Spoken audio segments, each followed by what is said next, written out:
we're back with some NBA observations right here at the Lakers Fast Break podcast. It's Gerald Glassford coming right back at you here from Lakers Fast Break. Pop Culture Cosmos, where we cover the latest news and trends in pop culture each and every week, twice a week, wherever you get your podcasts.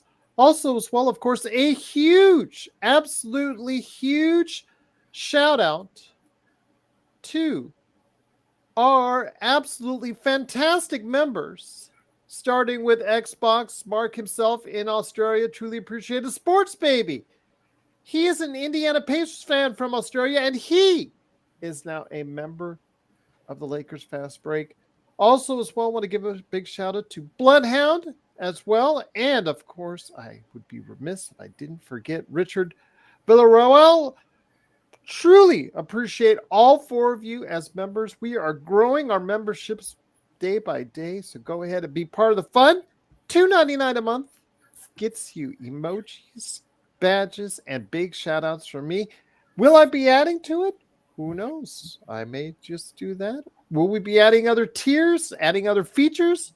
You're looking into it, so please be part of the fun today, right here at the Lakers Fast Break podcast. Also, our good friends, the Lakerholics crew, Lakerholics.com. Hopefully, they'll be back after a Labor Day washout weekend for them. Hopefully, they'll be back this coming weekend. John Costa, I'm going to try and convince him to come back on the air. I know his all-time Lakers draft didn't go the way he wanted to, but hopefully he'll come back on the air pretty soon because I'm using his channels, Clutch Talk and Lakers Corner. So big shout out to those two channels there as well. Also as well, John McCalian channel, Lakers in 5, Empire Jeff TV.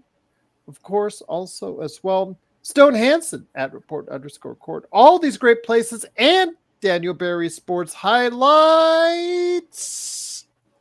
Yo, also right there on the bottom.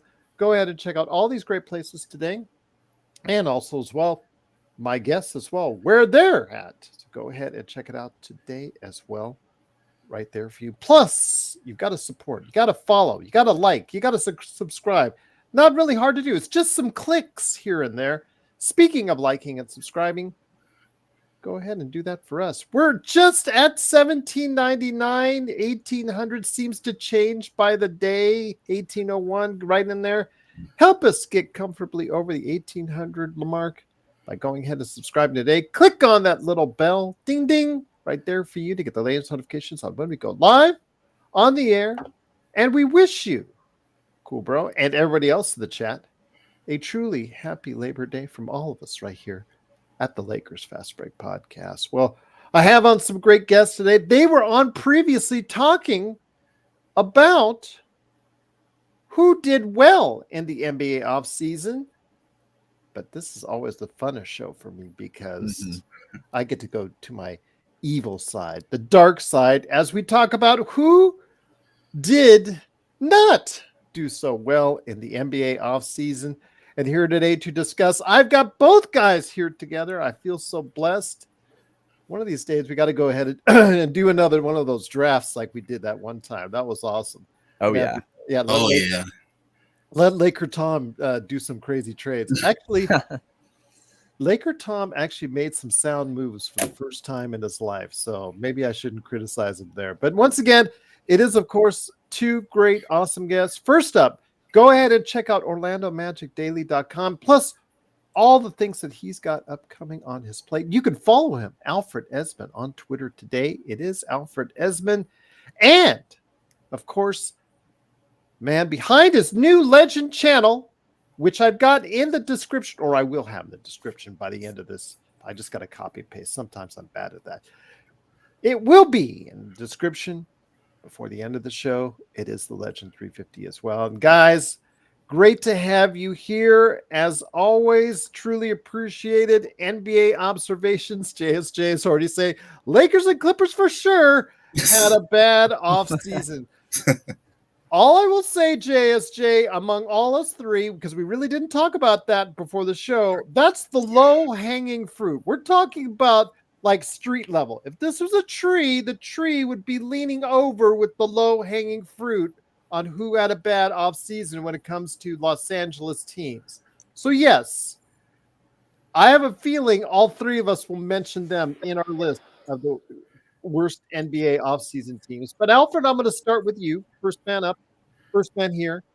Want to go ahead and start with you, my friend. You were going back and forth with me on some definitive teams, 3 definitive teams that you feel did substandard this offseason. Yeah, I'll let the audience have some fun. And Gerald, you have some fun. Let's talk about the Los Angeles Clippers and everything they did wrong or that went wrong this offseason. And just to start with them, I mean, you lose Paul George, and that's in and of itself is something huge and no team wants to go through. But not only do you lose him, I think they're going to realize how valuable he was for them. They were noticeably better with him on the floor. In fact, without him out on the floor, they were minus 2.2 points per 100 possessions. That was the difference between Paul George not being out there and him being out there. That is massive. And you really, you don't really get anything of substance in return for him to replace him or just in general in return. I mean, you get additions in like Derek Jones Jr. and Kevin Porter Jr. I guess the good thing I could say about Derek Jones is he can provide a scoring spurt every now and then, but his 3-point shots period pedestrian right around 35%. And then Kevin Porter Jr., I mean, he had that big scandal last season. He ended up playing in Greece. So he is a year removed from NBA play. What looked promising in NBA play, I believe he was around 15 points per game. But I mean, if you're depending upon a guy for a lot of scoring who played in Greece, I mean, last season, I don't really know what you can expect. You got to rely on Kawhi Leonard a ton more this season, and it's a guy who has no injuries. JSJ in the chat is saying they overpaid Zubac. I don't think so. That's $20 million is the going rate for a guy that gets you a double-double, who in the playoffs played better than he did in the regular season. So I'm going to respectfully disagree on that, JSJ. $20 million seems to be the going rate for centers because centers right now in the NBA, at least productive ones, are at a premium. Right. Mm-hmm. Yeah, I think so too. And I mean, we talked about this, Gerald, last time I was on here with the Rockets and what they do with Şengün. Your Şengün, I would imagine, would ask for a similar price, and it's like, well, he has some concerns, but again, He'll a premium. Ask for more. Yeah. And it's a premium position, and so the Zubac thing, you can mark it, I guess, as one of the moves you don't think is as good, but there's just so much more to this team. That is just. I actually love the move. It hurts me as a Lakers fan. We never should let him go, but we talked about that last night. I don't want to go into it again. It just hurts. Yeah. Oh yeah, and on top, and I'll mention this too about the Clippers. This trade that happened years ago is just going to be monumentally rough. The SGA trade included them giving up their first-round pick this season, so they didn't have that to back them up. Instead, they go get Cam Christie, a familiar last name to people watching, and we'll get into that other brother in a sec when we talk about the Lakers. So, which I thought was hilarious when I was doing. Watch out, Rodell might be after you. Right. No, and I was sitting there and I was like, oh my gosh, I know that last name while I was doing this. But they get him out of Minnesota in the second round. Pretty good shooter, actually, when I was looking into him a little bit. But again, I just don't know how much value he's going to provide in his first year as a second round pick on this team. And I'm going to go ahead and say it. Out of any team in the Western Conference, they are my pick and probably a lot of other people's picks to regress the most. I think there's a chance that they are struggling to fight for a play-in at best. And that it's just, we felt a Paul George exit was coming, but they did not respond to that well. And we're going to see that come alive, and they have to depend upon Kawhi Leonard now, who is already struggling to play full seasons at this point. It's not good in the Clippers organization, but at least they have a new logo to look forward to. And a new toilet bowl that they have to go into. Yes. Yes. Logo I seen. Legend, do you concur? Or no, I'm sorry, Alfred. Go ahead. I was going to say it's different, but I mean, it's going to, at least hopefully they'll be able to sell seats with a new arena. But besides that, the product on the court is going to take a big step back, I think. Legend, do you concur that the Clippers may be the number one spot on your teams that didn't make a difference this postseason? Yep, he hit everything correctly. That's to me one of the number one. They just you just plummet. I got them being at the bottom, and I really don't think they're gonna get in the end season tournament. I think they're gonna be that horrible. You're relying on the man who can't stay healthy. I don't know what to tell you. I see them about 35 wins personally. Yeah. Maybe 38, but that's puts you in the never land where it doesn't get you a good top draft choice. Most likely, unless you're the Hawks, but it doesn't really it gives you very bad odds, and you're hoping for a repeat of what the Hawks did. And I don't see that happening for the Clippers. When your best acquisition is the new Intuit Dome, then that's telling you something right there, which I drove by during construction. And it looks like now it's underway, hosting concerts, doing everything that they're already ready to go. So it looks like it's going to be a state-of-the-art building, which of course with Steve Ballmer putting in the dollars, absolutely it's going to be all toilet bowl jokes aside. It is going to be a state-of-the-art building. So, but that's the problem. The team that they're putting in it is not going to be the state-of-the-art, and you're depending everything on Kawhi Leonard with iffy knees, who couldn't even stay upright for Team USA for over a week. And that tells you something right there is amiss. And you don't know. He's got his own personal health plan, his own personal team doctors, his own personal physicians and all that. So they could just come up to one day to Lawrence Frank and Tyronn Lue and say, hey, he's done for the year. Oh, well, thanks for telling us. He scored 35 last night. Appreciate that. So we could see that happening. And the problem is they replaced him with guys over 30. Yeah. Names from the past, really just guys that are not going to be able to fill that slot for Paul George in the same way that they had before. They're riding on a lot of their drafted, somewhat young talent who's not young anymore. Some of these kids are in their mid-20s now that they drafted, that they've really just kept, down as far as the number of minutes. And Norman Powell, you're relying a lot on Norman Powell being the sixth man of the year once again. Yeah, the biggest thing too that I mentioned second, this SGA trade it continues to just pierce them in the chest over and over, and we're not done. There's another year. Thank you, by the way. yeah, and we have a few more years. Yeah, we have a few more years of the repercussions of this coming for them. So they lose a. Go ahead. Question. Is that the worst trade of this century? I know how much I hate the Westbrook trade, and I think it's the worst Laker trade in history. But I may say the SGA, what it did to both teams, might be worse. It's up there. It's up there. I can come up with some magic ones involving Serge Ibaka for, Sabonis, but that's nothing compared to this. This is like an MVP, borderline MVP caliber player for scraps, and Paul George, who you did not have for a long time. I'd probably say it's the worst one I've seen since I've been alive, since 2002. So this century, pretty much. Yeah, I got to say the same thing. This got to be the worst I've seen. If I'm Steve Ballmer, I'm crying in the inside right now. It all depends on who they draft or how do they utilize those draft picks that are coming, yet to come for the Clippers. But they've done pretty good with this, the picks that they've gotten. Plus, SGA is a top 5 MVP player last season. So could have used him now, losing Paul George. And on top of that, JSJ is mentioning that they could have 39% back-to-backs. Oh, that sucks. That's awful. Hope they're all at home. Yeah. But all right, Legend. We mentioned the Los Angeles Clippers, and once again, it is Legend350 and also as well Alfred Ezman. Please go ahead and support the great work that they do today. Legend350 on his new channel, which will be in the description here. in a second, and also be in the description for everybody out there listening on podcasts, and Alfred Ezman on Orlando Magic Daily.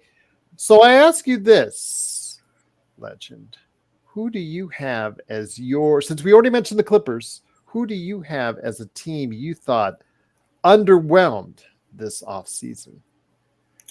The one I really got to say, and I know a lot of the audience probably feel this way too, I got to go with the Lakers. I have to ask, bro, what the hell was the front office doing this whole season?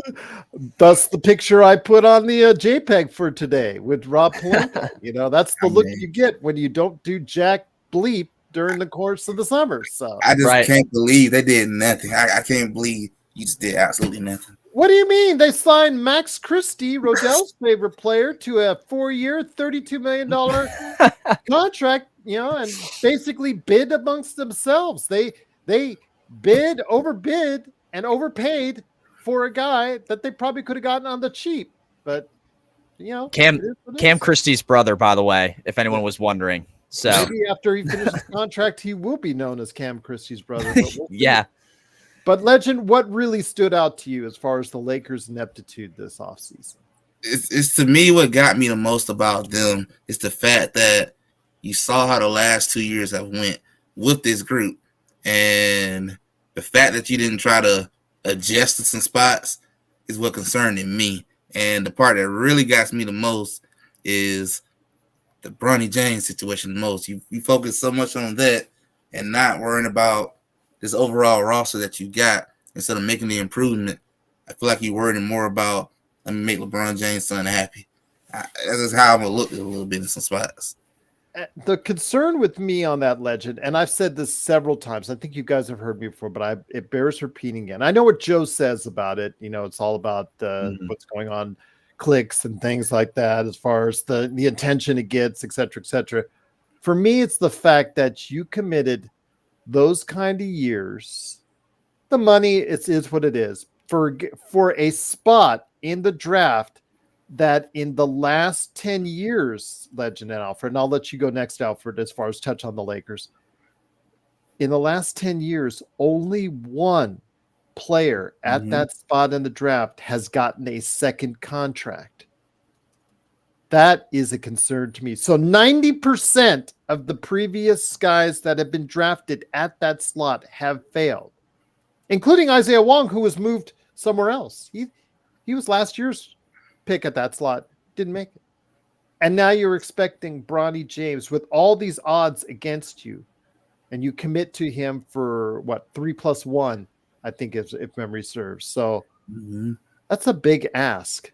That is a big ask for someone you picked at that end of the draft. But yes, your thoughts, Legend, you hit it right on the mark. They did nothing to improve the areas of need that Joe and I talked about last night. Rebounding was a terrible issue for us, and they did nothing there. They did nothing to really improve the roster. They got Dalton Connect, yes, who I know you and I like, but a lot has to go right for Dalton Connect. I think essentially he has to play at a rookie of the year level in order for the Lakers to be in a spot that will be competitive in Western Conference. But Alfred, touch on why you had them also on your list that you sent me just before we went on the air, why the Lakers had to you a terrible offseason. Yeah, surprise. They were on mine too. And you had to get some sort of, I think we know who the main guys and contributors are going to be with, D'Angelo Russell, Austin Reeves, at least offensively on some nights, LeBron, Anthony Davis. It's all about rotationally. How do you fix and patch that up? Because you also lose Taurean Prince and Spencer Dinwiddie for whatever they were worth this past season. So you have to replace those names as well. They signed Max Christie, and outside of that, got their 2 rookies, and that's it. And even if Dalton Connect and Bronny were to somehow both have pretty good seasons, which, Joe will tell you and other people in the chat will tell you is not likely, they're not going to be able to carry this rotational workload, for the Lakers, and when they don't have their stars out there on the floor. And they can get pulled apart pretty easily. I mean, and I think a lot of people were expecting Bronny to have some sort of maybe flash in Summer League. And what, Gerald, did he shoot like 23% from the field and did not make a 3? I mean, no, he did. He made one.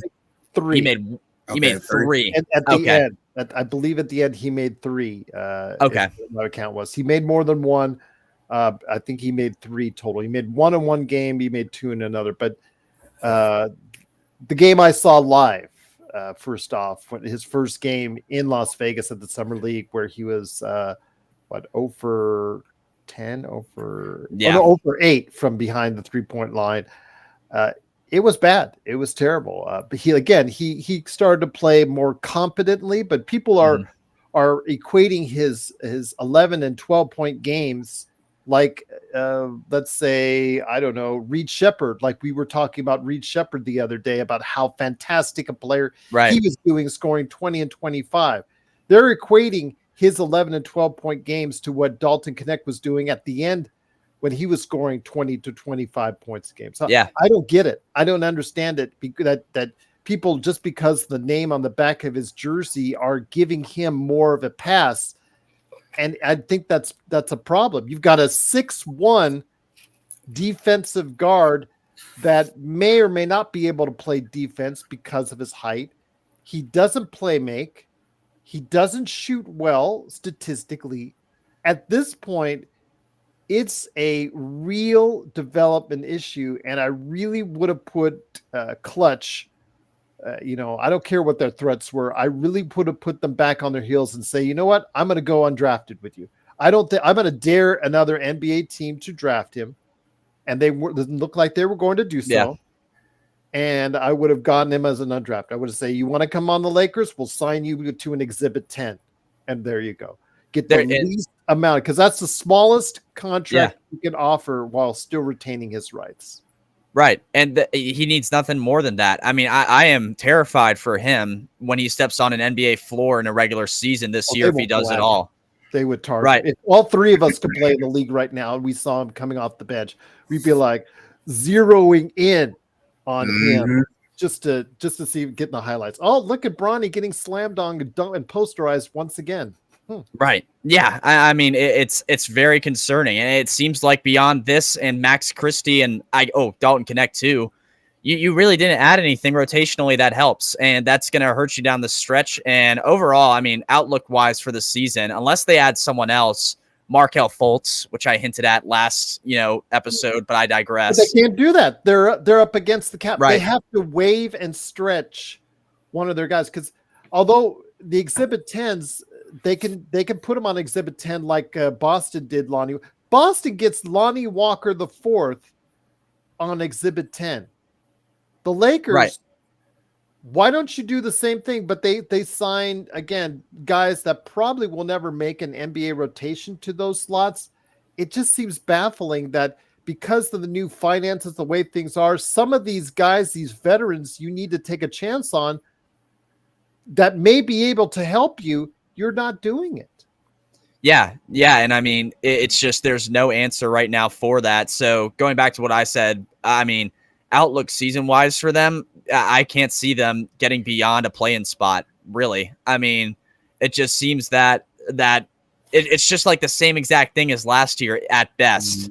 And the only way you get beyond that, one of the only ways right now I think you get beyond that, is if you get some kind of, like we said, all rookie I won't even say rookie of the year, but all rookie season out of Dalton Knecht, which can happen. I mean, I have a lot of faith in the guy and I love him to death. I rant about him all the time, but it's just a lot on the back of a rookie, and it's hard, concerning. And I don't, beyond what you have in the starting lineup, they really didn't address anything that was different from last year. And they even lost guys from last year's rotational depth.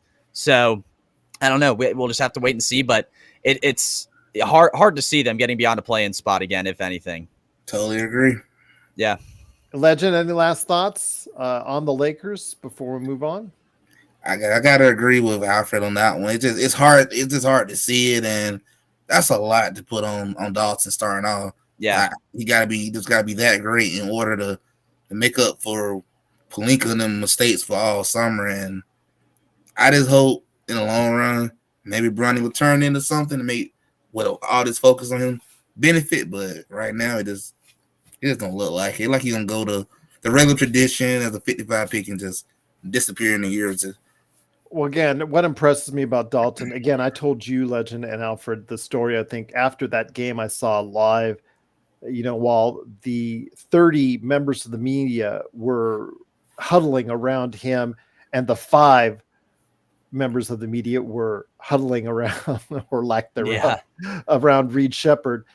Dalton Connect was outside meeting with the fans, meeting with his parents, I believe, and meeting with teammates. And just the way he was interacting, you can see that this kid is humbled. This kid is ready to help.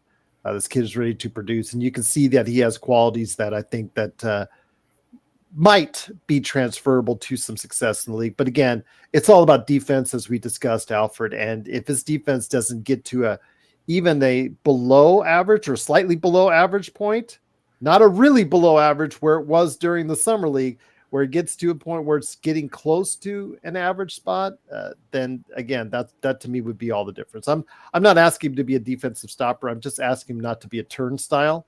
Yeah. And I think the Lakers would be very appreciative of that, because then he's out there, he's shooting probably close to 40%, if not over, and he's getting a ton of minutes on and ton of experience on this Lakers team. Right. Yeah. I mean, we said it last time too. It's, offensively at some point in his career, he's going to be a pretty good scorer in some facet, probably not as a number one option, but a decent contributor on a team that's, getting close to being a playoff team. And that's kind of the spot he's in now. It's just the defense that's in the question. And if he can get that, like you said, at an average point, he's going to probably be one of, if not the top rotational guy the Lakers have. I'll say one of them.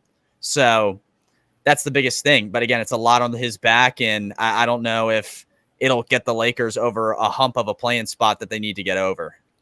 44.5 wins is what they're projected here in Vegas, which would put them around 10th or 11th in the Western Conference. And as you and I both know, guys, it's not going to get it done. But right. Need I digress on that? Alfred, your turn, my friend. We have discussed the Clippers and the Lakers as having the kind of off season that makes you go, wah, wah, wah. So with that said, who else had a stinker of an off season? Yeah, one that I think had a meh one. There wasn't a whole lot they could do to kind of just improve themselves totally, but it's one that they really kind of just were pedestrian in what they did. I'm going to go with the Charlotte Hornets. Isn't that a rite of passage for them? It's got to be.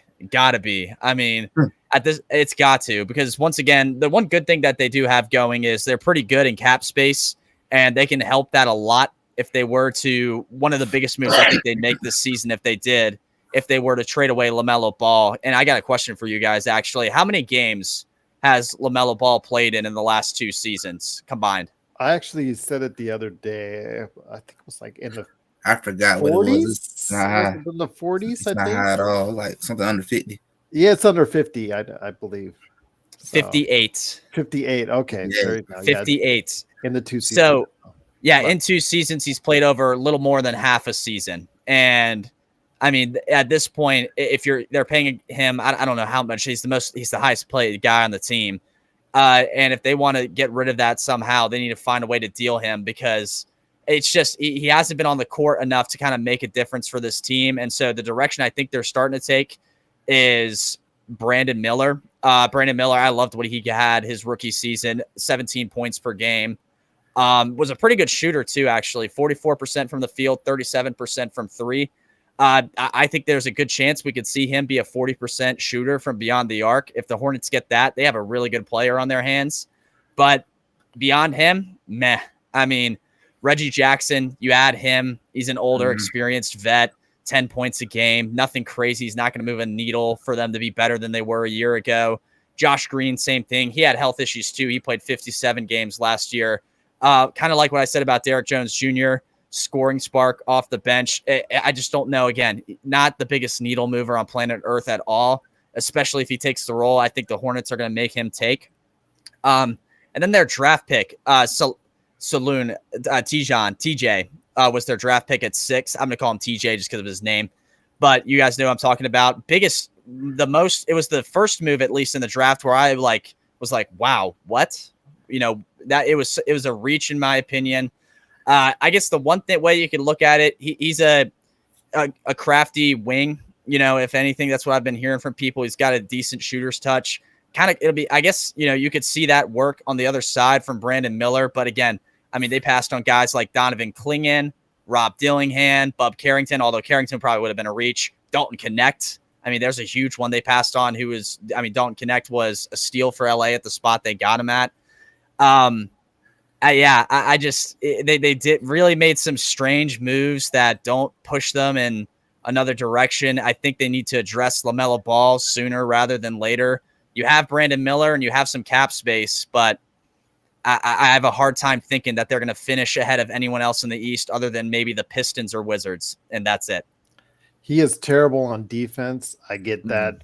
And in July, I took about 20 minutes discussing why that if it goes south in Charlotte, I think the Lakers should entertain that possibility of getting him on the cheap with whatever limited assets they have. I think would be right.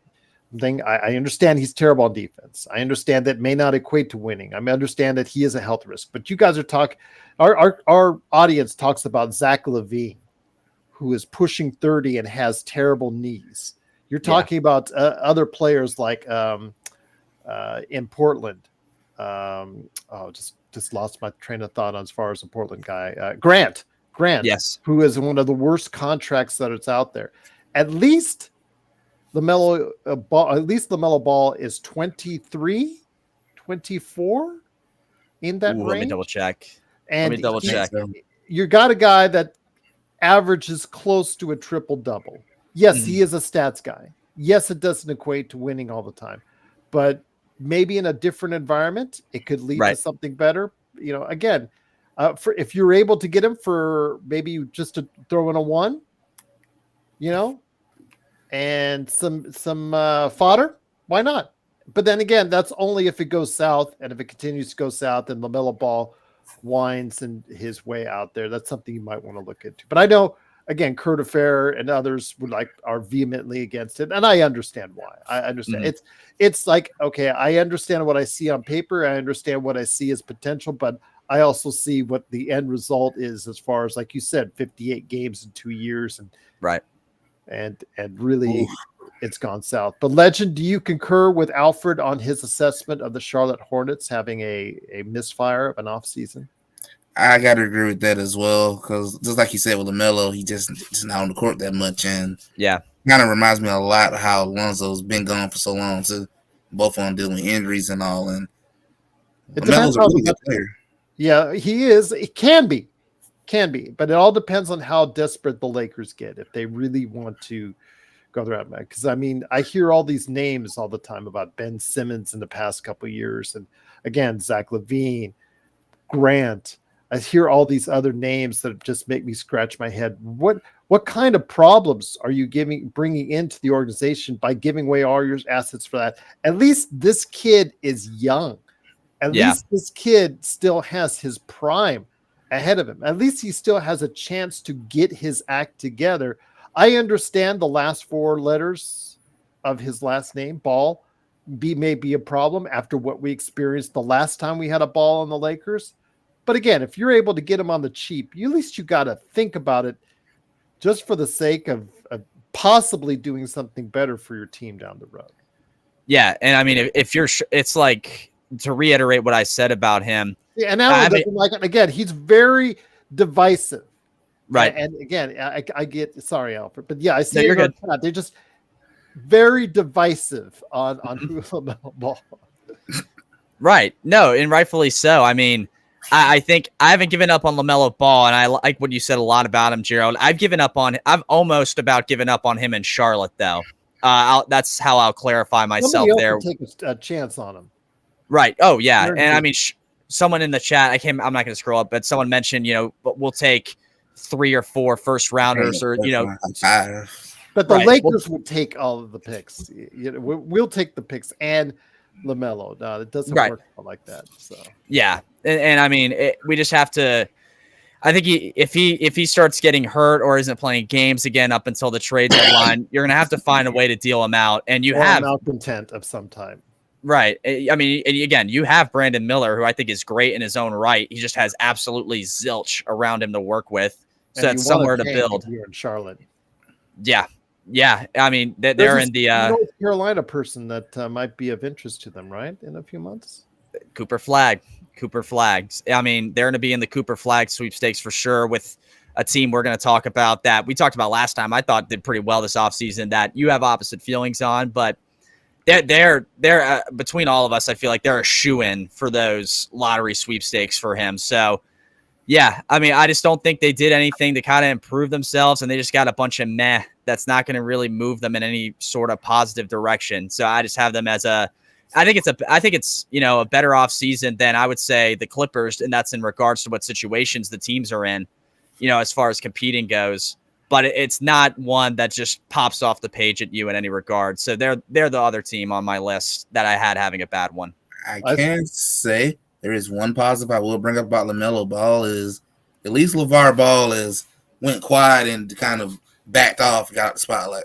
Yeah, the failure of BBB, I think, did that pretty much to him. Although, if you're a shoe collector, I think that's probably still of interest to get those BBB shoes out there. But I agree with you, Legend. He is not the vocal entity he once was. And maybe that's age.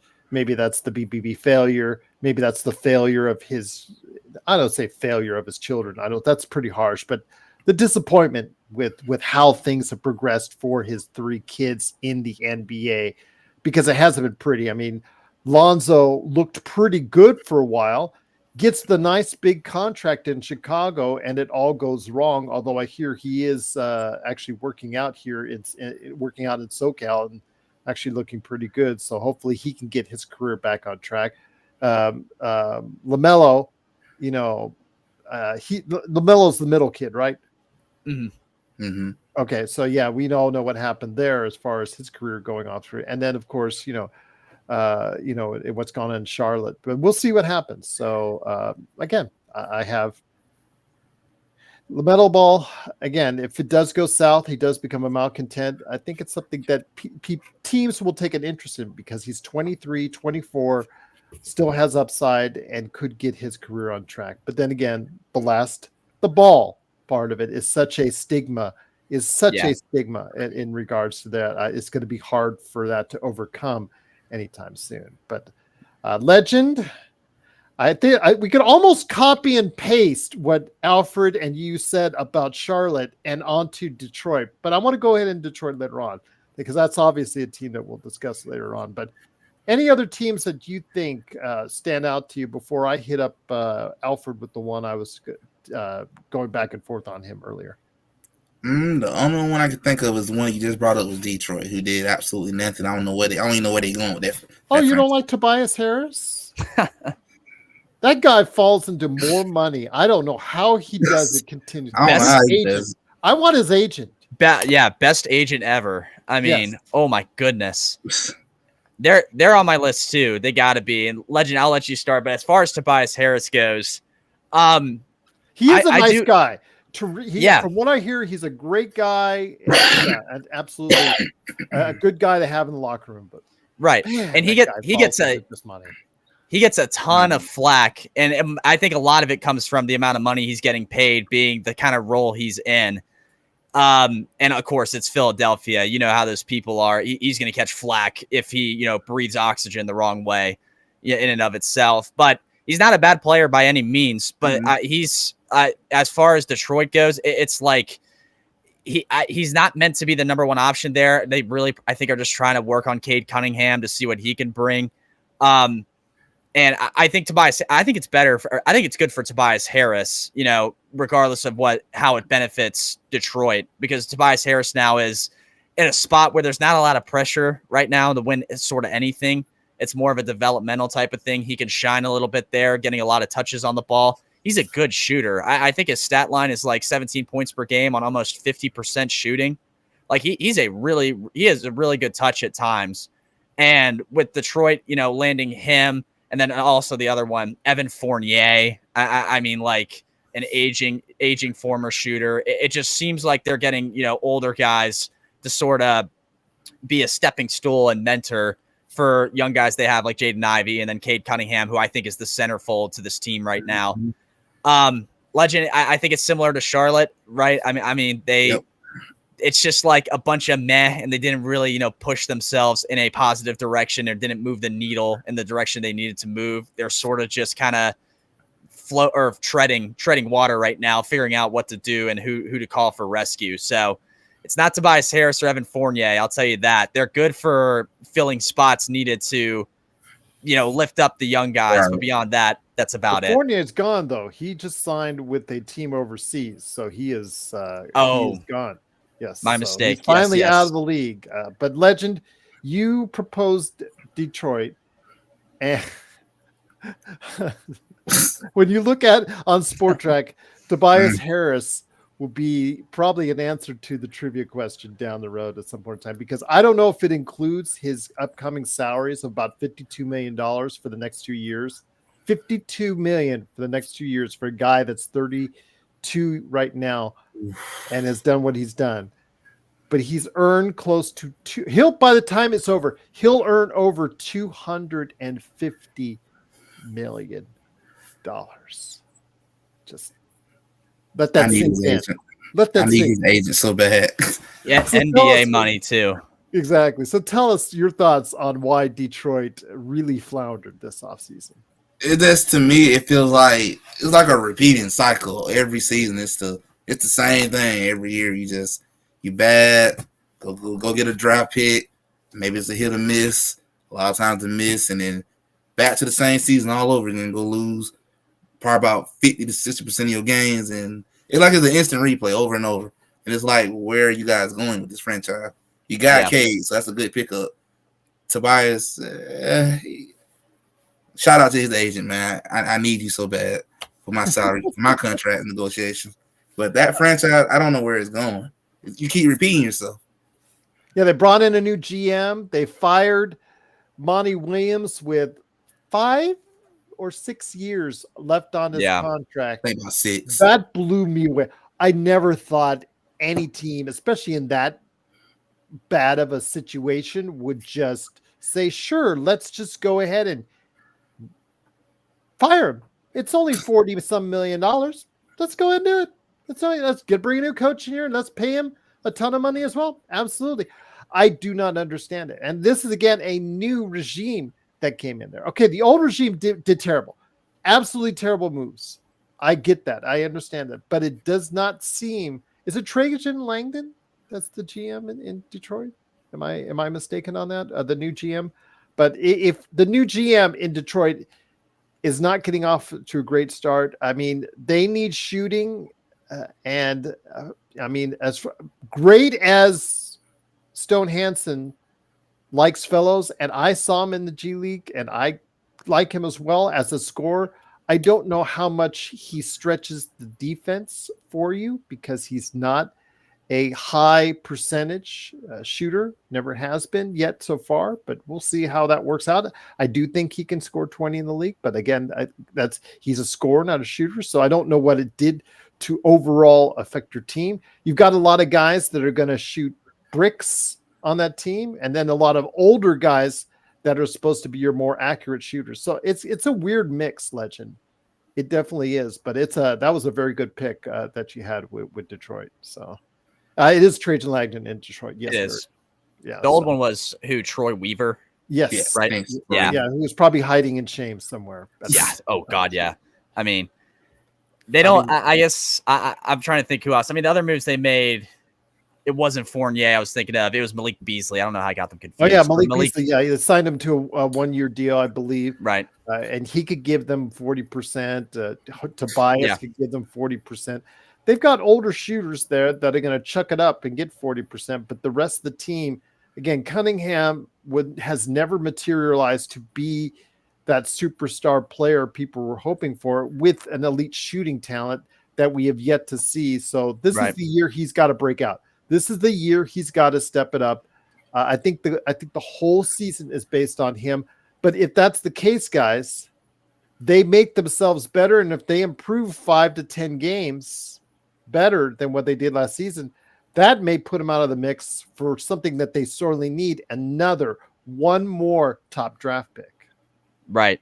Yeah. Kings. I'll call them the kings of the Cooper Flag sweepstakes. I mean, that's what they're really aiming for now. And it's kind of copy and paste of last year's team with newer names in there. So like I said, instead of Evan Fournier, it's Malik Beasley and whatnot. So it's just continuing to kind of develop the talent you have. And they have a ton of it. One guy we didn't mention either, I don't think, is Asar Thompson. I might have missed that or zoned out, but yes, he played solid, really solid. Yes.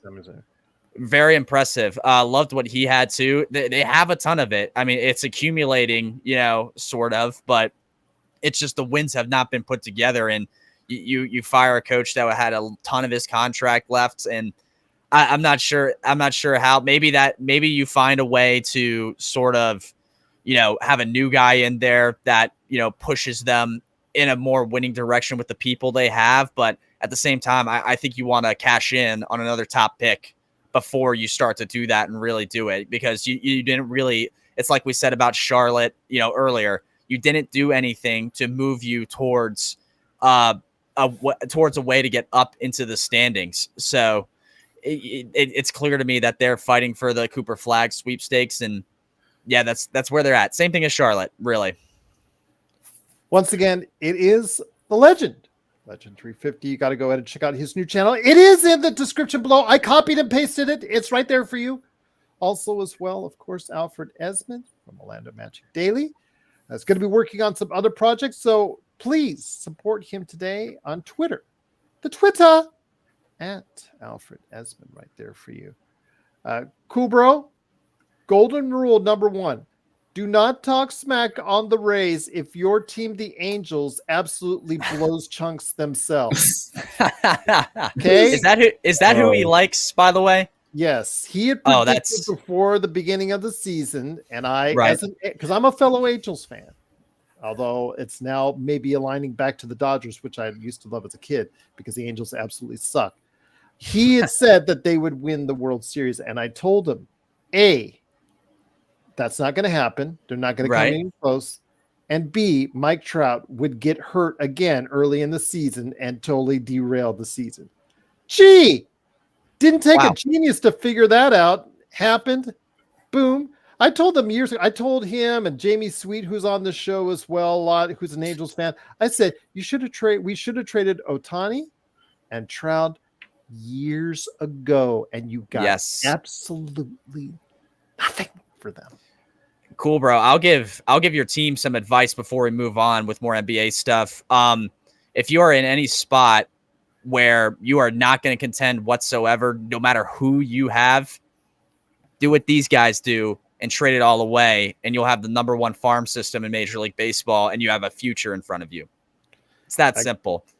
Getting back to the Lakers, I know that someone that was watching after we went off the air on one of our previous shows talking about, get rid of the overaged, washed up 30-year-old plus players on the team. And I said, well, that's our top 2 players on the Lakers. Right. Go ahead, trade them, get a ton of assets in return, go all in on the tanking. But the problem is the Lakers front office mindset will not allow them to do that. So that's another depressing thought right there for you. Maybe that's the look I put on the face of Rob Pelinka on a JPEG for today's show. But getting back to the worst off seasons, Alfred, man, got nothing but a ton of respect for you. Legend, absolutely same thing. But I am going to have to come back with some smack on Alfred. Don't worry, it's not leading with the Lakers. Believe me, the Lakers stink too. But I do think the Utah Jazz, I know you put them as amongst the best. Mm-hmm.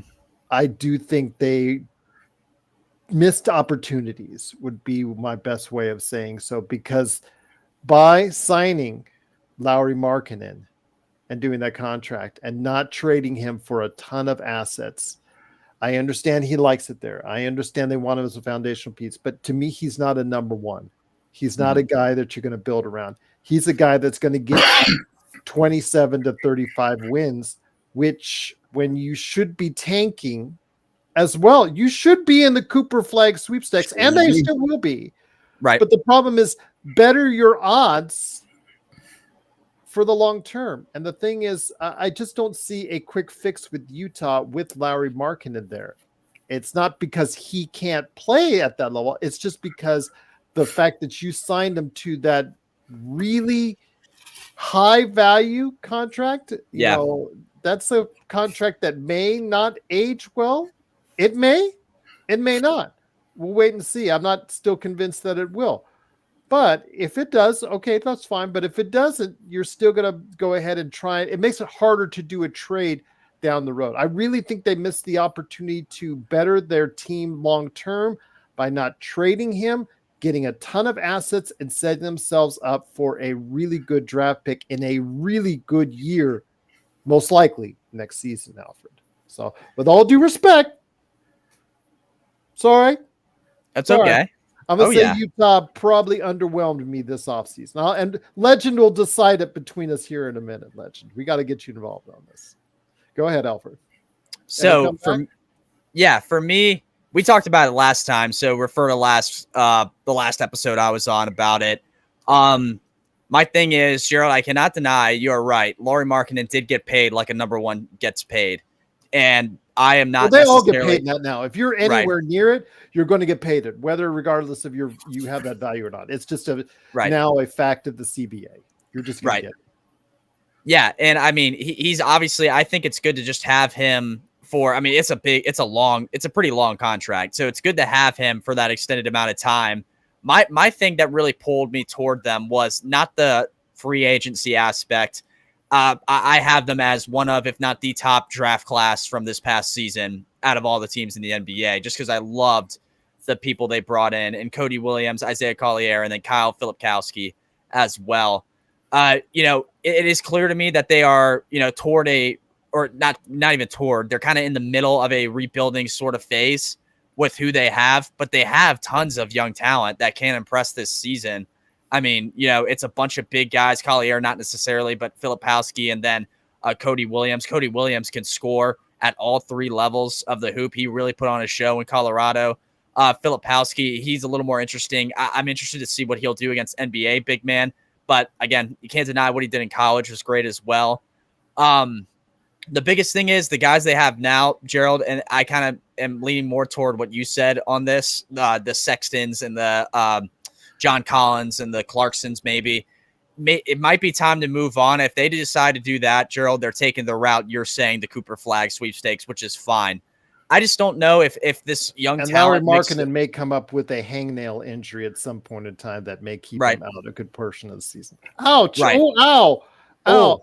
Oh! I think it's Lauri. Sit down. It's okay. Rest that up. Stay home with the family. It's okay. Right. We're 13th in the West. Oh, my knee is killing me. Goodness gracious. But but if they're at a point, I think, come the trade deadline or really throughout the season where they're close to a play-in spot with who they have on the floor, I'm not shocked at all if they still find a way to compete. I don't think they win a playoff series, but it's just hard to sort of, backtrack the progress you make in a season, in my opinion. That's how I'd approach it.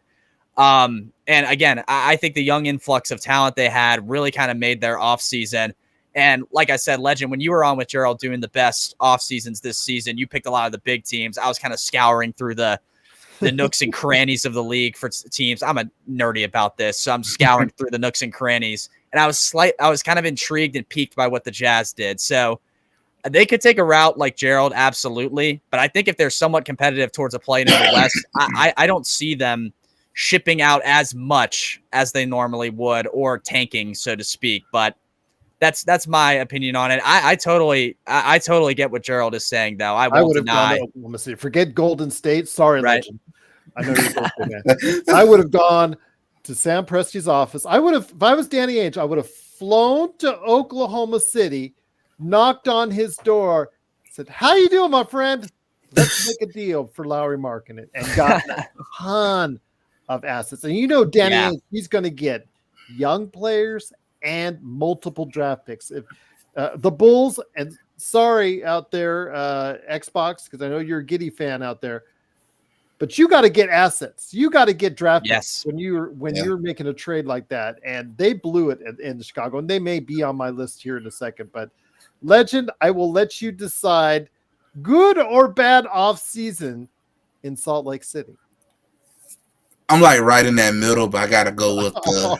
I feel like, man, I would have just been like, you know what? I better go and ship him out and go and get this Cooper Flag. I'm going to start over and just call it because I agree with Gerald.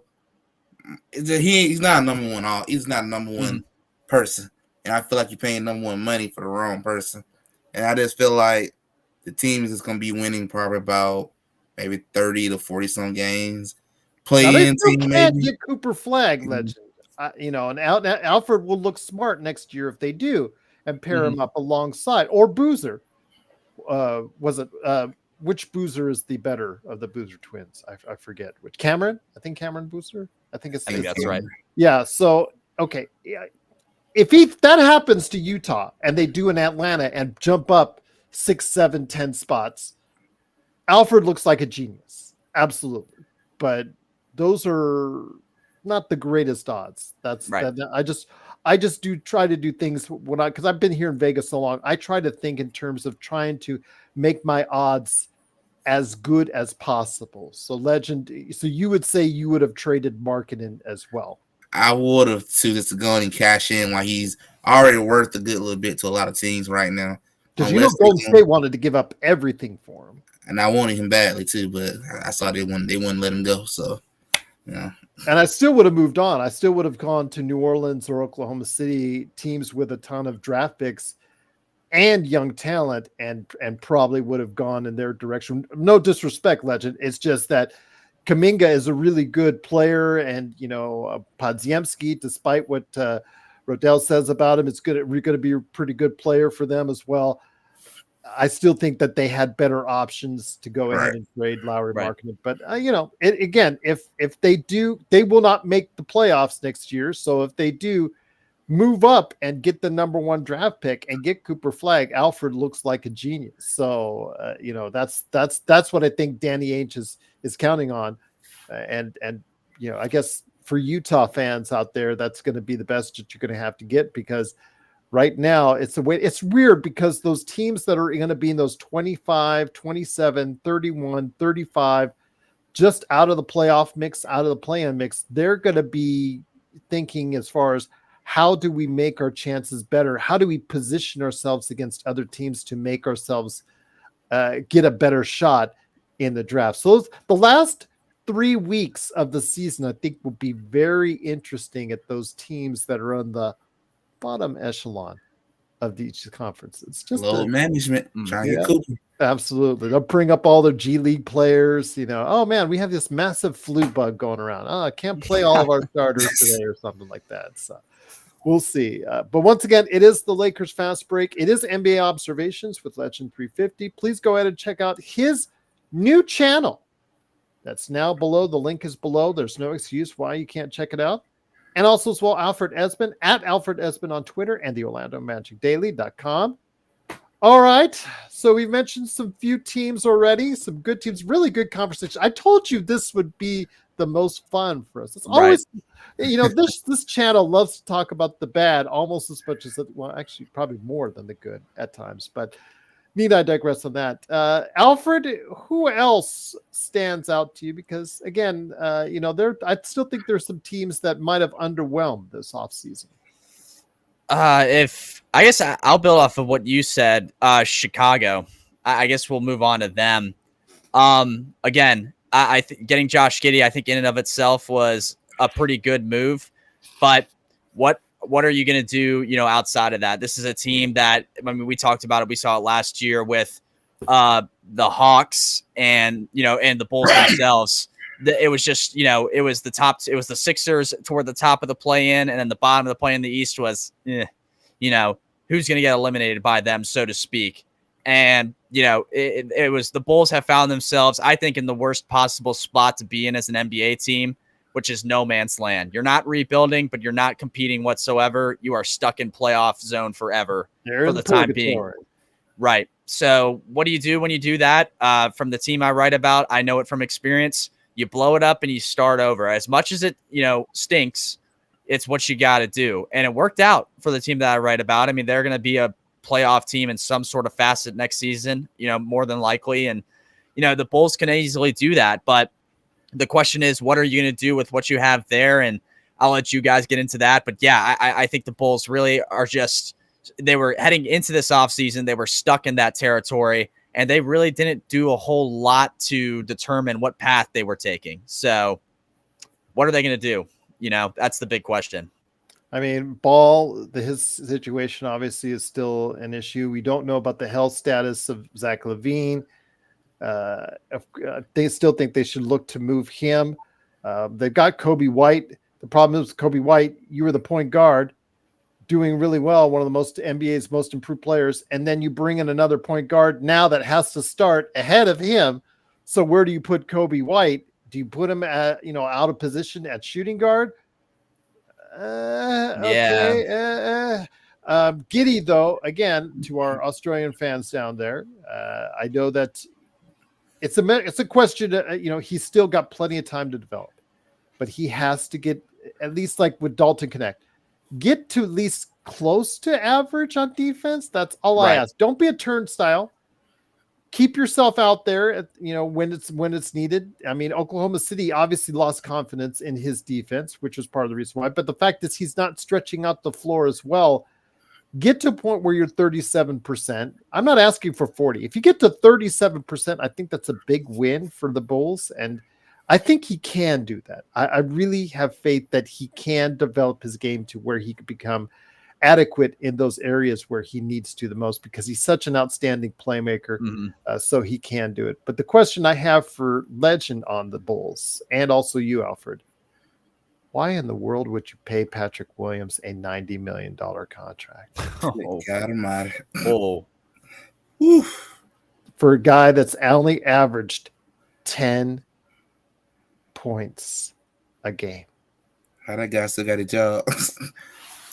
I mean, we talk about the Lakers that bid against themselves for the $32 million contract. That is nowhere near as bad as what you do. So tell me, Legend, your thoughts on Patrick Williams. Again, a nice player, not aggressive as far as the shooting, but he can shoot from the outside, shoots anywhere near close to or right around 40% from behind the three, but he is not a guy who's willing to step it up as of yet. Your thoughts on Patrick Williams? Well, whoever his agent is, he secured you the bag somehow, because that money is very questionable. Good player, but you overpaid for him, and he's just not worth that type of money. That's money you could have used towards something better, something else. And I just feel like that's just a moment of overpay, and you just out here throwing away money. It's $18 million, so as it gets older, it's not as bad looking, Alfred, but still, that's a lot of faith in a player that hasn't really produced at a high level as of yet. They must know something we don't know. Right. And if you're Chicago, you did not need to do that. I mean, at all. You can absolutely re-sign him if you wanted to, but it did not need to be for, how many years is it? Can you tell me? It's 5 years, $90 million. Right. Well, it's a 4+1, but the one is his option. Okay. So he may not pick it up. He may be, if he doesn't pick it up, that means he's playing at a much better level, and it was a success. Right. If he does pick up that last year, that tells you all you need to know. I want to get paid. Right. And I mean, you did not need to do it for that long or anything like that. And I mean, it's just that's the who are they bidding against? No, pretty much nobody. I don't know, who else would want him really. No one in contention, I don't really think, unless you need like a depth piece. But, who knows the thought process with that. And Zach LaVine is a big question. The other is Nikola Vucevic. You got to find some taker on him at this point, because that has not worked. I think you got him over the peak of his mountain as far as his play goes. And I mean, you need to find a taker on him in some sort of way, shape, or form to do what? Get assets, like you say, Gerald, and get these picks, because I love Buzelis. I loved what he did in the summer league. I think he's going to be pretty good. Again, he's not going to be a guy that's going to move the needle for them in year one, but it shows, what Chicago can do if they were to start over and put themselves in the right direction, like they did with getting him. Kobe White also. I mean, Josh Giddey, also could play a good kind of role there. If you sell off the guys who, you need other teams to take, like Levine and Vucevic. And obviously, the Pat Williams thing is questionable, but I don't. They are in purgatory bad. I don't know if there's a team, with that sort of label to them as much as they have it, and they're going to be ones if they don't find a way to sell them off. I have a hard time believing they're even remotely close to a play-in spot whatsoever. You mentioned Vucevic, Joe. Guess what? His average for his next 3 years is right around 20 million. What we talk about for centers, that's the going rate. Yeah. I mean, we talked about it earlier with Ivica Zubac. I really think it's a solid defensive player and a guy that's going to get you a double-double or close to it. So, yeah, I mean, Vucevic has to get back to that old player that he was. But like you said, he is an old player. So, yeah, getting off of his contract, getting off of the best thing Chicago can do, Legend, in my opinion, I'll hand it over to you on the Bulls. The best thing they can do is go all out and just try to get rid of Levine, get rid of Vucevic. You're stuck with Williams. He doesn't cost a whole lot, $18 million, relatively speaking. So it's something I guess you'd be okay with. Ball, his contract is going to come off the books, I think, after this year. So, I mean, the future could look better, but you need to get off some of these dead weight contracts or contracts for players beyond their peak, as like you said, the peak of the mountain, Alfred. So Legend, your thoughts on the Bulls before we head to another team that might be interesting as well. Yeah, I gotta agree. You gotta go and start moving these contracts and just go and get off some of these players and start moving toward the future and just really start rebuilding this franchise and turning it around, because I know as a Chicago fan, it got to be frustrating to kind of keep looking at the same roster and it's going through the motion over and over.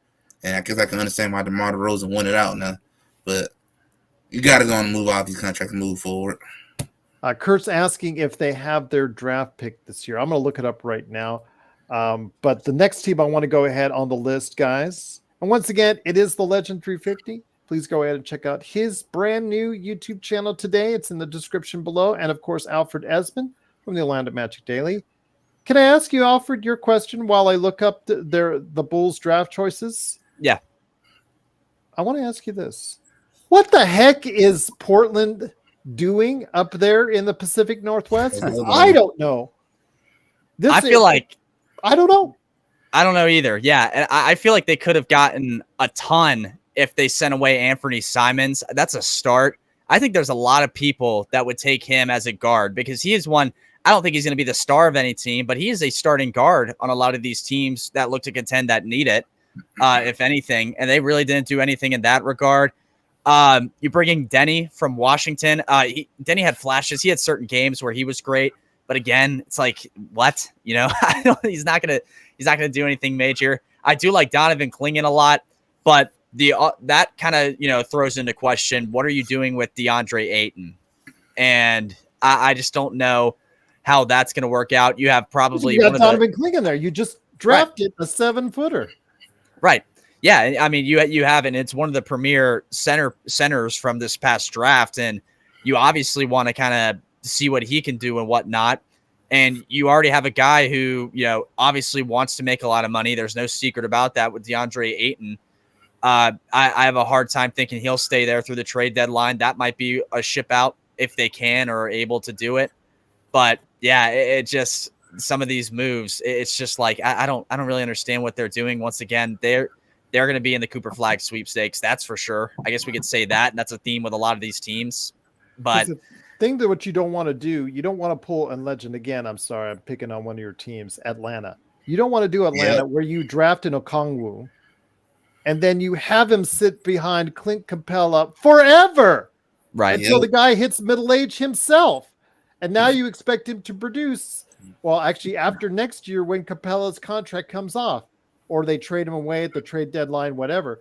Yeah, and now you're expecting Okongwu just to pop in 5 years later after you draft him and say, go to it, you're the starter now.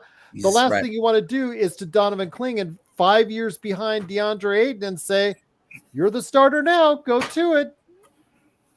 I think it's crazy. Yeah, I think it is crazy. And the other thing too, in that Denny trade that they did, I think they gave up some draft capital, which is very weird for them to do. I mean, in the position Why? you're in, right? You need that. You need that like water. So it's strange. I think Denny has some upside. He's like we said about LaMelo. He's young. I'm not comparing the two, but I'm just saying he's young. You know, he's a little bit positionless. He had some pretty good games this year for Washington for what it's worth. Maybe he can find a role around Sharp and Henderson with what they're doing. But I mean, you have you have a conflicting pick with centers. You gave up draft capital. You got to do something at the deadline because I have a hard time believing you'll be out of the basement. In fact, I'll say it right now, you will be in the basement of the Western Conference, and you got to make a move with Ayton. That's the only way you kind of save this in some facet. And do what? Get that draft capital back. I mean, that's really all I can say about that team. That's honestly probably one of the worst ones we've done so far on this show, and that's saying a lot. That's sad. You're worse than Detroit.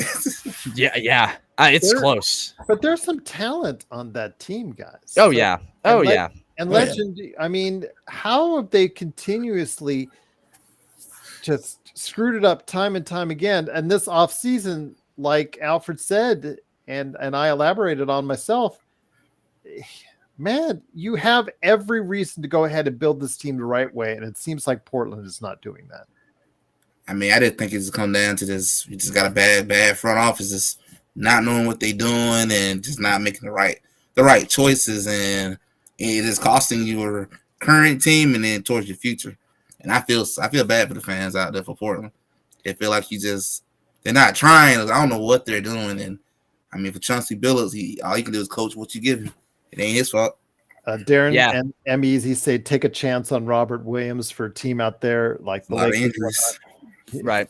You're betting and gambling on his injuries. Yes. See where he's at in game 30. See where he is at physically in game 30 of their season before we start to go ahead and target him in trade talks or anything like that, because I'd have to see it to believe it. He has had one rough period of time with his injuries. So that's a problem. But it is, of course, the Lakers Fast Break. Truly appreciate you joining us. It is Legend350 and Alfred Ezman. Got to go ahead and give them a big shout out. But there are other teams that I think did poorly. We're always forgetting, guys, about the guys on the other side of the border in Toronto. What did they do in Toronto, Alfred? Well, it's a good question. I'll start with something good. I like Jacoby Walter a lot. I'll start with a good thing for them. But again, I don't think you're going to depend upon him a whole bit. They were pretty active this past season's trade deadline. They dealt some people out. That was their off season, was the trade deadline. Pretty much, yeah. And actually, I mean, you guys can go back and quote me in that trade deadline show I did with Gerald. I liked what they did in the sense that it was like a retooling instead of rebuilding. I think they were going to take a step back, like they did. But it's almost like they just brought in new people to evaluate.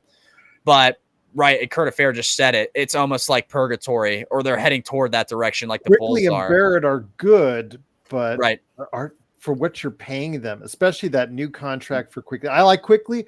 I've been talking about Quickly since he was drafted. I thought of him very highly in my mock drafts leading up to that draft, but I thought he was the 6th man of the year with his final year in New York, guys. But man, 175 million. Wee. Goodness gracious for Emmanuel Quickly. Those two, I think, can start, but they're not going to be the guys you go to at play after play to score and whatnot. Well, let me ask Legend this, and I'll bring it back to you, Alfred. Is Scotty Barnes that guy? I mean, I remember my friend, Rafael Barlow, he was live on the air for Locked On.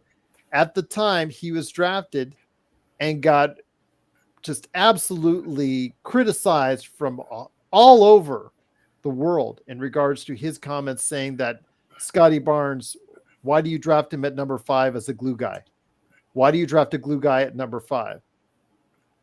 Is Scotty Barnes the guy going forward that you spend a ton of money on? He just signed an extension. You're banking that he is going to be the future of the Toronto Raptors, Legend? I know there are parts of the game parts of his game I do like, but again, like Lauri Markkanen, is he a number one? I think he has, to me, potential to be a number one, but I don't know if he ever lives up to that. I don't know if he's the glue guy that Rafael says, or he's the number one guy like he's paid right now in Toronto. I like him. There's parts of the game I really do like, but there are times I kind of look at him play and I'm like, I mean, I feel like I understand you being number one option right now, but on a winning team, I don't think I see you number one.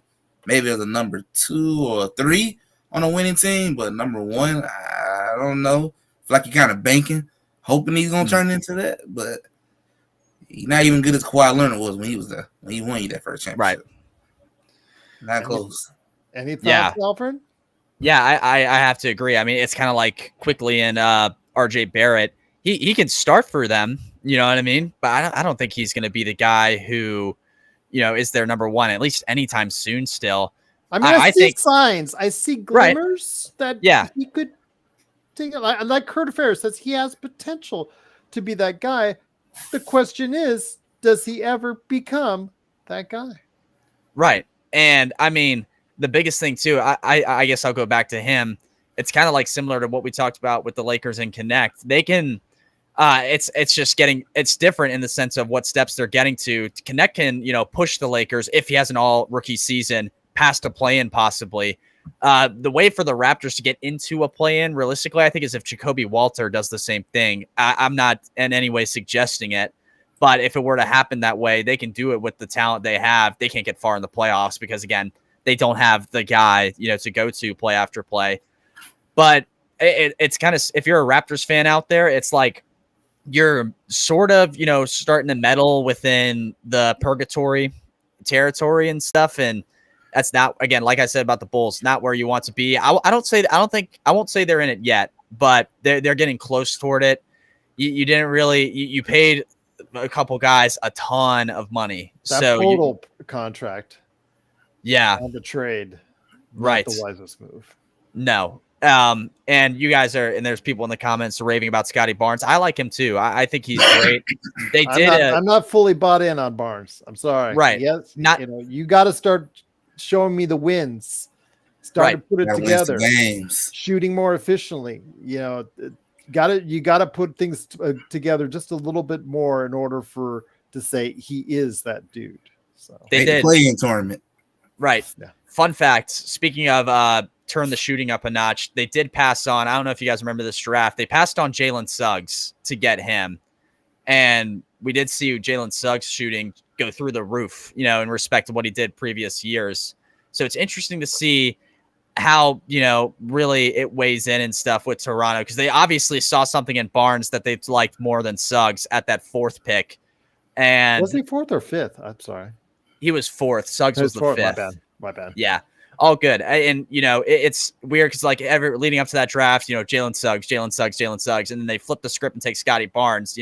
I was under the impression up until the draft that we were going to take Scotty Barnes. But obviously, the roles were reversed. I was like, oh, we'll get Jalen Suggs. So interesting to see how it plays out. The extension we talked about, they gave it to him. I like him a lot. He's just not, and he could be one of your main guys. I don't know if he's your number one guy like they're thinking. And they got to be careful this season with what they're going to do leading up to the deadline and stuff, because they can quickly quickly bunk up with the Chicago Bulls and be in Eastern Conference purgatory, in the foreseeable future. So we'll have to see. But this is a make or break season for them, really, and we'll have to see how it works out based on what they did in last season's deadline.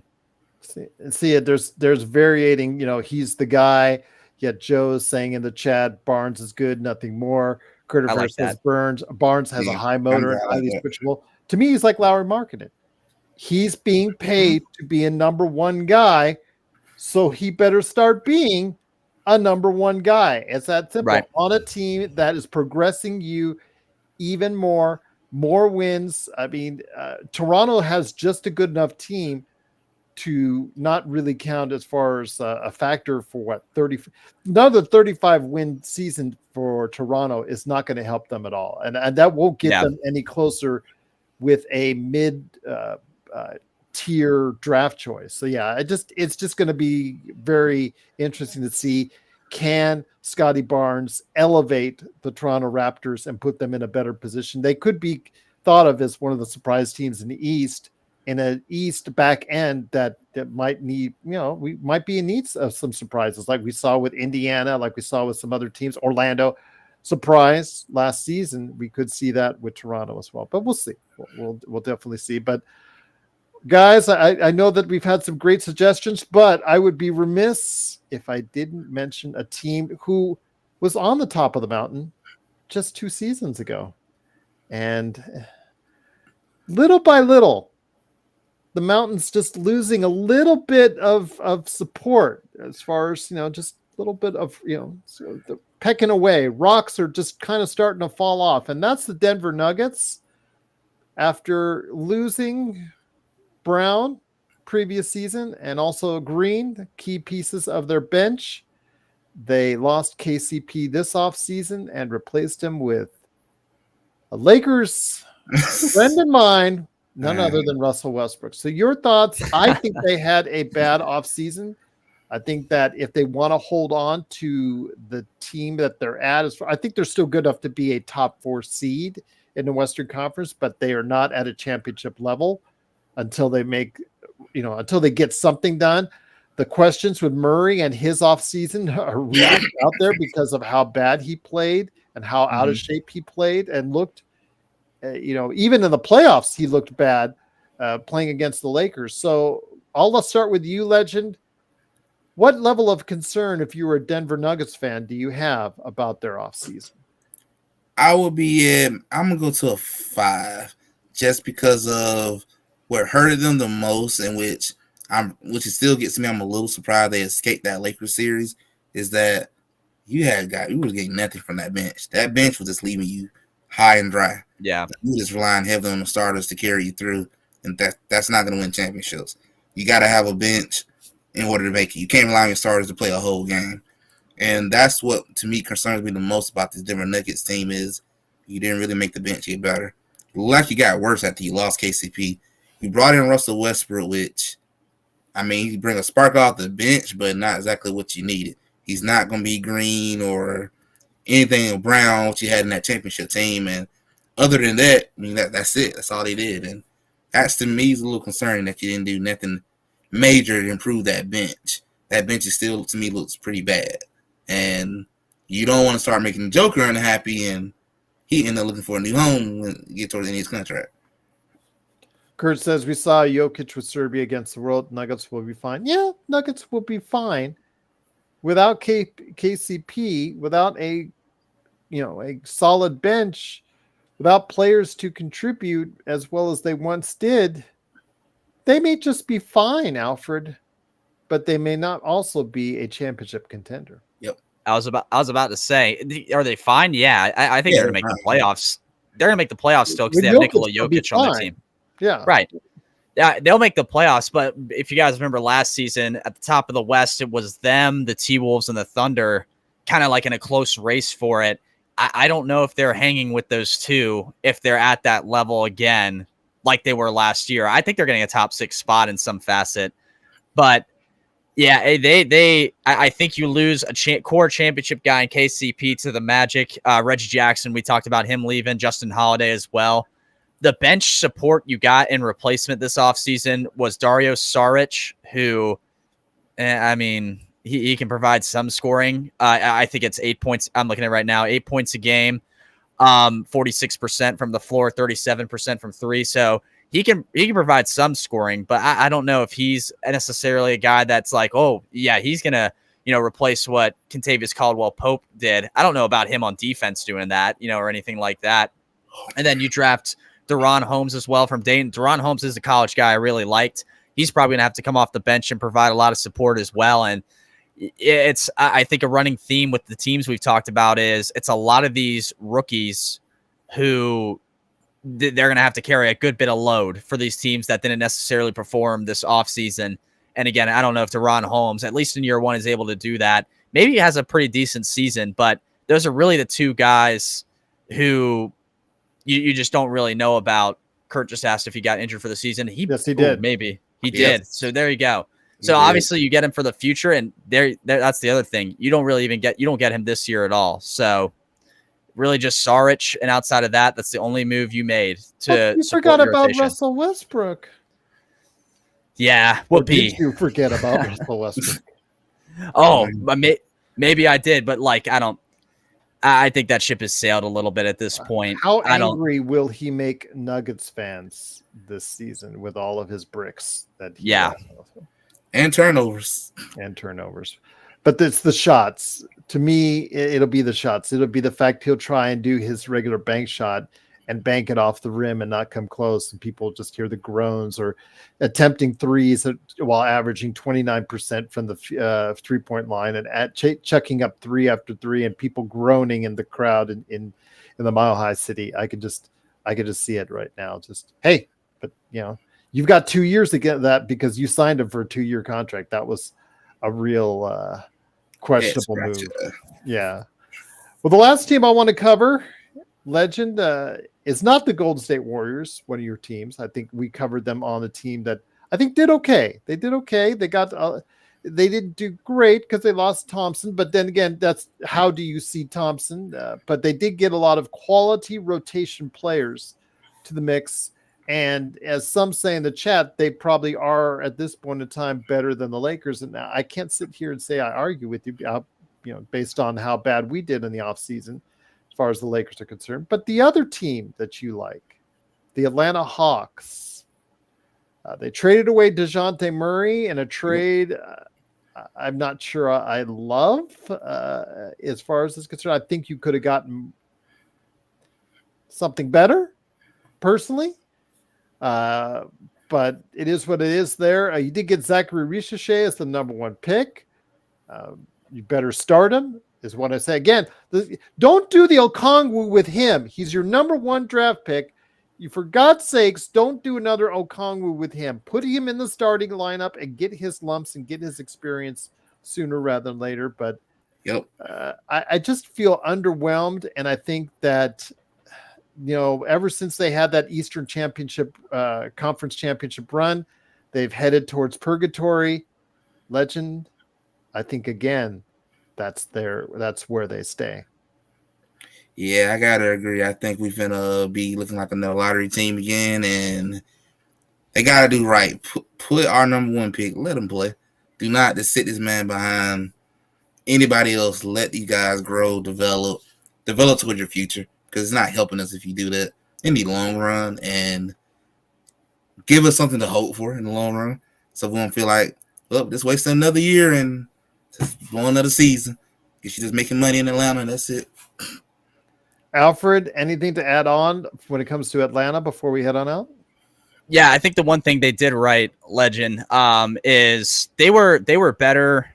Actually, pretty much way better when it was Trae Young without Murray, as opposed to Murray with Trae Young. They were almost 4 points per 100 possessions better with just Trae Young out there. So that's a good thing to look at. But yeah, I mean, I don't think you got a whole lot of, eye poppers back for DeJounte Murray in and of itself. And that's just going to be the biggest thing. I don't, like you said, Legend, they're really just kind of going to, honestly, Cooper Flag sweepstakes ? They could be in that category if they wanted to. Yeah, but do you expect them to do another 10-1 jump? Because right now they have enough talent. Again, right? Unless they trade Capella, unless they trade Trae Young, yeah, to be in that 27-35 sweepstakes number of wins during the season once again. Right. No, and you guys who watch the show, and Gerald, this, I've been like on the Trae Young trade possibility for a while now. But it's like if you're that's the hard part is if you're close to, it's what I talked about with Utah. If you're close to play-in contention, it's kind of really hard to say that's what you're going to do, because you can get a playoff spot in some facet, and it's almost heading toward purgatory maybe a little, but I don't really even think with them. I mean, you have a number 1 pick coming in and Trae Young still on your team. I think it's just, you just really have to see what Ricochet does this year. I hope he does great. I like him a lot. It seemed like that was the pick they were going to go with as time got closer to the draft over Alex Sarr. And yeah, I think it's going to be an interesting season for them, make or break. Because again, you lose DeJounte Murray after that experiment and the guard room didn't work. And you just kind of got to evaluate. Maybe they take a year and just see where they're at. As much as that will, not be fun for Atlanta fans, that might be the route you have to take, is just evaluate and see what you're at for a season. And if you don't make the playoffs, you have a lottery pick in some facet. You don't get Cooper Flagg, but you're probably going to get a good player because this class is miles, as of right now, miles better than this last one. So that's the outlook they have. It's kind of just, see where we're at. But the thing is, during this offseason, that's when the GM should evaluate what team that you have and make those moves, Legend, right away.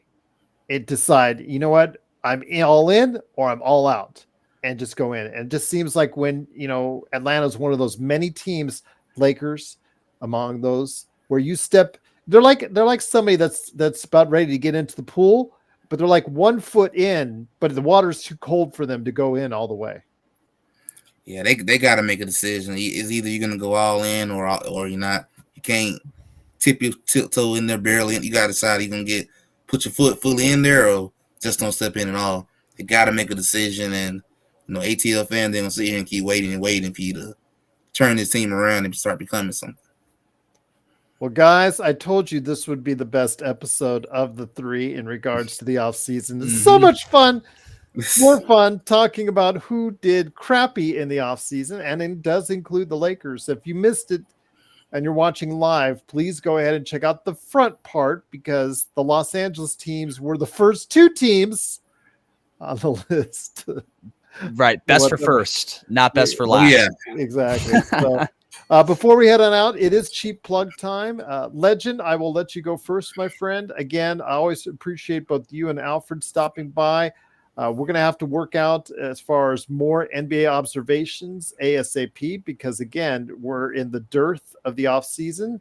And since I didn't put out and just go all out on team projections and get out 30 separate interviews like I did last season, I'm doing a little bit more relaxed mode with some close compadres talking about the NBA this season leading up to training camp. We're going to have to work out some more schedule as far as availability for you guys, because you guys get so much positive reaction on your evaluations, and it's always greatly appreciated out there when you guys do. But Legend, tell us what you're doing with your brand new YouTube channel that people got to go ahead and check out and subscribe.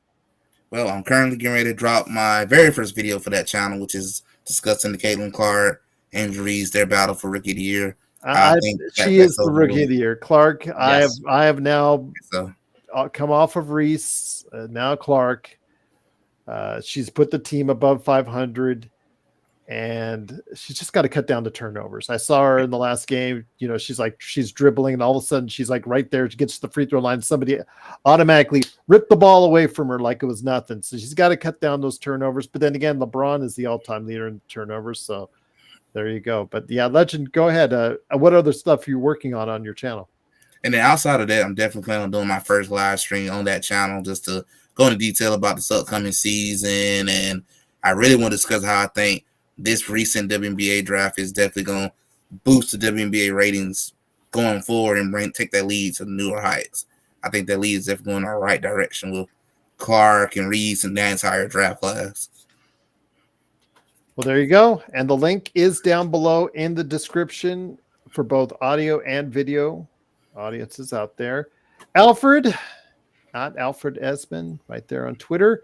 OrlandoMagicDaily.com. What you got cooking right now? I know it's not NBA news season just yet, but I know you got some things on the back burner that you're working on right now. Oh, yeah. So you guys, I've said it on the past few shows I've been on, what I'm really been doing, and you guys chop it up baseball every once in a while. Just take a quick basketball break, because why not? That's what I'm doing. College baseball in my area, the Southeast, is huge, within the SEC and stuff. I've been working on a lot of that stuff, weekly off-season show. Continue to view it. I know it's college football season, so it's like definitely taking a back seat in the back of the limousine compared to college football. But continue to view it if you're one of those baseball nerds the best you can, like me. As far as fan-sided stuff goes, I mentioned it on my last show, but I'm pretty much all but done with the Orlando Magic Daily, just because of job stuff coming up, a part-time job that includes writing for World Baseball Network. It's a lot of work within the Caribbean, Korean, those sort of international leagues and whatnot, as well as Major League Baseball and college baseball. So watch out for my work there. I'll be doing, pretty much around the clock stuff with them.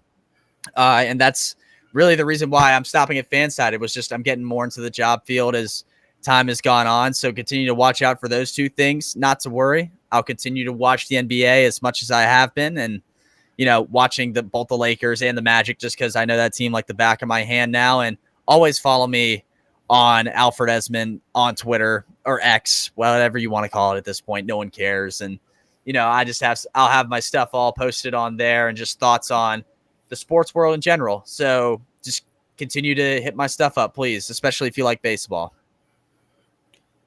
Once again, it is Legend350. Please go ahead and support him today on his brand new channel. Link below in the description, and also as well Alfred Ezman at Alfred Ezman on Twitter/X. I don't care personally, but I think Elon does. But again, Yes. That's a whole different story indeed. But for everybody that's watching on this channel tonight, I actually am going to be posting an Inside Sports Fantasy Football. We're going to go live with that. Joe will be part of it as we go ahead and preview week 1 in the NFL, plus any last minute tips for your fantasy football draft. And I will ask Joe to take a drink because at the very end, Darren put up a super chat to go ahead and get Joe to take a swig. And so, Joe, you owe Darren a drink on that. So if you wish, again, it's purely voluntary on your part. But again, it is the Lakers Fast Break. It is, of course, Legend350 and Alfred Ezman. NBA observations. Indeed, these guys will be back hopefully sooner rather than later based on their schedules. It's up to them. But they're always welcome back for some NBA observations right here at the Lakers Fast Break Podcast.